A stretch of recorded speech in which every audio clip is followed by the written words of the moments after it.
ओम नमः शिवाय। नमस्कार दोस्तों, मैं हूं आपका दोस्त देवज्ञ रत्न पंडित विष्णु बिडालिया। स्वागत है आप सभी का मेरे YouTube चैनल एस्ट्रो बिडालिया में। दोस्तों, आशा करता हूं आप जहां भी होंगे स्वस्थ होंगे और अपने परिवार के साथ मस्त होंगे।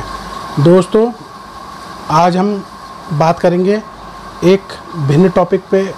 आज हम बात करेंगे पूर्व की तरह, जैसे मैं आपको टॉपिक लेके आता था, योगों के बारे में मैंने आपको बताया, उपायों के बारे में मैंने बताया, लेकिन आज हम बात करेंगे और एनालिसिस करेंगे, विश्लेषण करेंगे ऐसे व्यक्तित्व का जिससे आप भली भांति परिचित हैं। वो हैं हमारे देश के यशस्वी गृह मंत्री अमित शाह जी।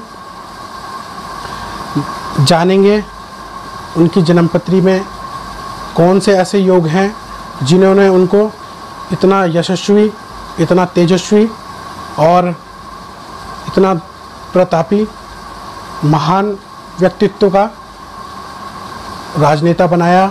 और आज जब वो देश में शासन कर रहे हैं तो हम सभी लोग उनकी कार्यकुशलता से भली भांति परिचित हैं और जानते हैं किस प्रकार वह कार्य करते हैं, किस प्रकार वह कड़े निर्णय लेने में सक्षम हैं। और बीजेपी के चाणक्य भी कहे जाते हैं, असल कूटनीतिज्ञ भी हैं और बीजेपी को नए मुकाम में पहुंचाने में उनका बहुत अहम योगदान भी है। मोदी जी के बाद अगर देखा जाए तो वह बीजेपी का एक जाना माना चेहरा और विशेष राजनीतिज्ञ, विशेष आप समझ सकते हैं बीजेपी के एक कर्णधार हैं।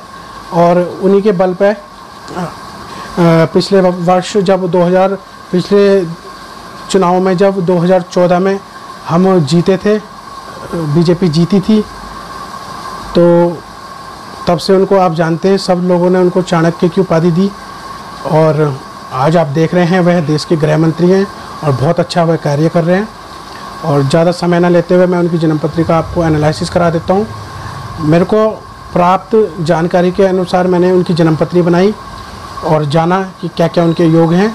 उनसे मैं आपको रूबरू कराता हूँ, मैं बताता हूँ कौन कौन से उनके योग हैं जिन्होंने उनको इस मुकाम तक पहुँचा दिया। उनको देख के आप भी अपनी जन्मपत्री में देख सकते हैं और जान सकते हैं क्या आपके भी यही योग हैं।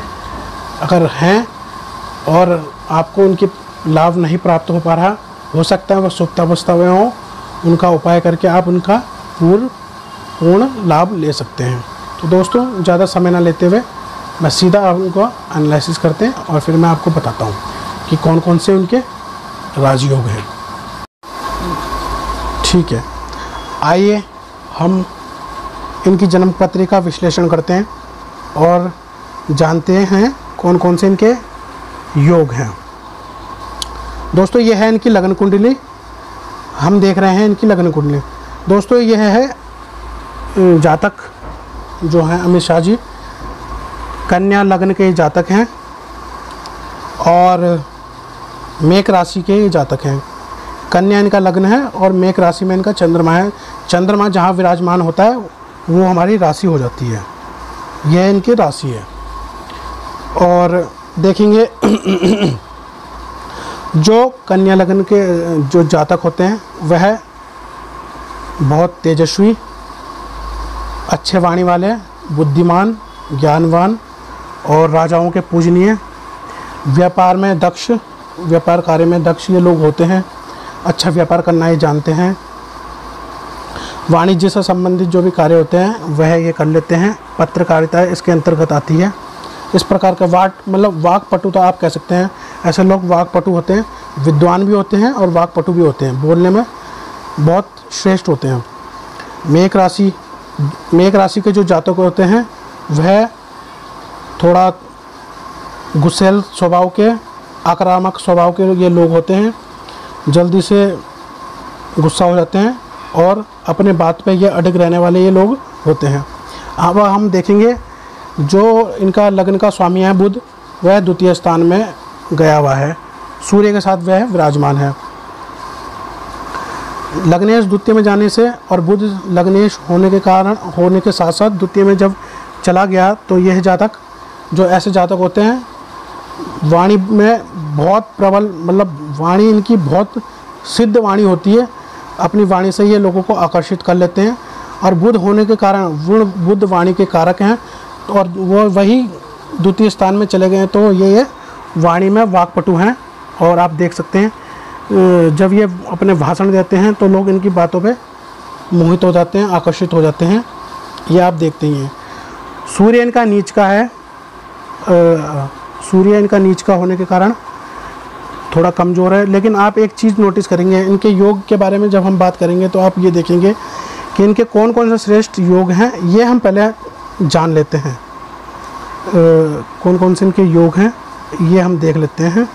सूर्य इनका नीच का है और सूर्य नीच का होने के कारण, परंतु आप एक चीज़ देखेंगे, सूर्य इनका नीच का है, यह कोई इनके लिए नुकसानदेह नहीं है, बल्कि अपितु ये इनके लिए बहुत श्रेष्ठ है।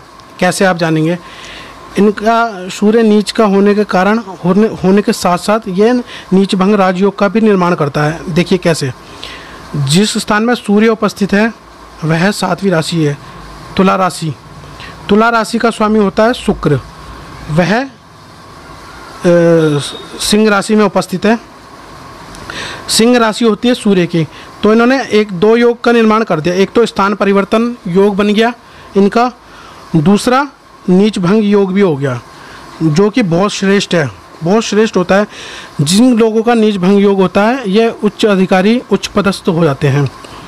फिर उसके आप जानेंगे ये बुधादित्य का योग निर्माण भी करता है, अपितु वे थोड़ा कमज़ोर है, परंतु ये निर्माण बुधादित्य का भी करता है। उसके बाद आप देखेंगे इनका मंगल से हम शुरू करेंगे। इनका मंगल आप देखिए, मंगल इनका नीच का है, मंगल भी इनका नीच का है 4थी राशि में। इस राशि में, कर्क राशि में मंगल नीच का हो जाता है, परंतु यह भी नीच भंग राजयोग का निर्माण कर रहा है। जहाँ मंगल उपस्थित है इसका स्वामी होते हैं चंद्रमा। चंद्रमा मंगल की राशि में चले गए हैं, मेष राशि में, तो यह भी नीच भंग राजयोग का निर्माण करता है। यह भी एक श्रेष्ठ राजयोग है। इनकी जन्मपत्री में 2 नीच भंग राजयोग का निर्माण होता है। उसके बाद आप देखेंगे नवम स्थान में इनके गुरु उपस्थित है। नवम स्थान में, भाग्य स्थान में गुरु के उपस्थित होने के कारण यह बहुत भाग्यशाली है। और इनकी दृष्टि आप ये देखिए लग्न में पड़ती है, तो यह धार्मिक प्रवृत्ति के लोग हो जाते हैं। पराक्रम भाव में भी इसकी दृष्टि, इसलिए ये ऐसे लोग श्रेष्ठ पराक्रमी भी होते हैं और अच्छे भी होते हैं। अभी देखिए 10वें स्थान में इनका राहु उच्च का है। राहु उच्च का होने के कारण जिनका राहु उच्च का होता है वो इस प्रकार के लोग कूटनीतिज्ञ लोग होते हैं और राजनीति में बहुत आगे तक जाके अच्छा पद हासिल कर लेते हैं, बहुत सफल होते हैं ये लोग। आप देखिए, अब आप देखिए शुक्र 12वें स्थान में उपस्थित होकर विमल नामक राजयोग का निर्माण करता है। ऐसे लोग खाने के शौकीन, अच्छे वस्त्र आदि पहनने के शौकीन, विमान यात्रा करने के शौकीन ये लोग होते हैं। ऐसे लोग बहुत विमान आदि यात्रा करते हैं। उसके बाद आप देखेंगे इनका शनि इनका 6वें स्थान में है। इस प्रकार के लोग जिनका 6ठे स्थान में शनि या कोई भी पाप ग्रह होता है, ये लोग, ये शत्रु स्थान भी बोला जाता है। ऐसे लोग शत्रुओं का दमन कर देते हैं। आप देखते होंगे इनके आगे कोई भी विपक्षी टिक नहीं पाता है और ये हर प्रकार से इनसे जीत जाते हैं। कोई विपक्षी इनके आगे बोल नहीं पाता। तो ऐसे लोग बहुत श्रेष्ठ होते हैं। और आप देख सकते हैं कि जिनका पाप ग्रह 6ठे स्थान में होता है, उनसे शत्रु उनके होते बहुत हैं, लेकिन उनसे जीत नहीं पाते। तो आपको मैंने इनके सारे राजयोग के बारे में बता दिया, श्रेष्ठ राजयोग के बारे में बता दिया। अगर कोई इनकी जन्मपत्री देखे साधारण ज्योतिषी, तो वह इस चीज़ का आकलन नहीं कर पाएगा कि इनके कैसे कैसे योग हैं। परंतु अगर गूढ़ता से आपको देखेंगे तो इनके इतने श्रेष्ठ राजयोग हैं जो आम आदमी के पाए नहीं जाते। इन्हीं राजियों के कारण आज ये इस पद पे आसीन है और संभवतः और आगे तक इनके जाने के योग भी बनते हैं। ओम नमः शिवाय। हर हर महादेव।